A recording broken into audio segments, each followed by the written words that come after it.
সম্ভব মজার মাছ ভুনা রেসিপি। প্রথমে মাছ ভাজার তেলে আমি একটি তেজপাতা দিয়েছি, তারপর পরিমাণ মতো আমি পেঁয়াজ বাটা দিয়ে দিলাম।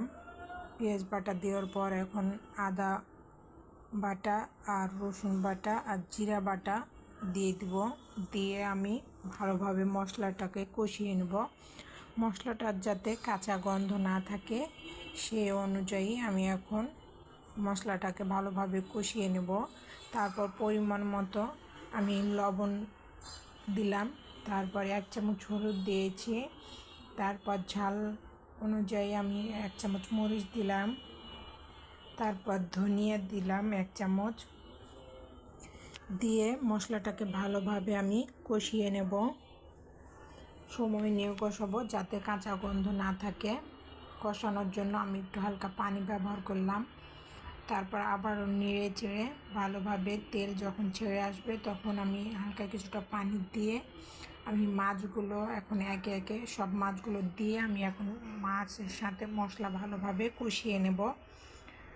এক পাশ যখন কষানো হয়ে যাবে কয়েক মিনিট, তখন আমি আরেক পাশ উল্টে দিব। কিছুক্ষণ আমি এপিঠ ওপিঠ দুই পাশেই ভালোভাবে মশলার সাথে কষিয়ে নেব। মশলার সাথে কিছুক্ষণ কষানোর পর আমি গরম পানি ব্যবহার করব, ফুটন্ত গরম পানি।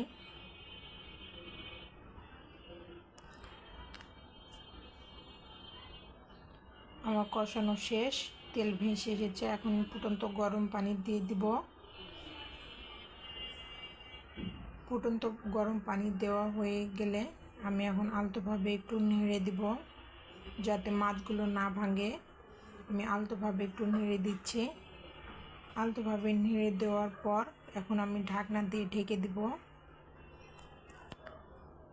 কয়েক মিনিট পর আমি ঢাকনা তুলে নেব।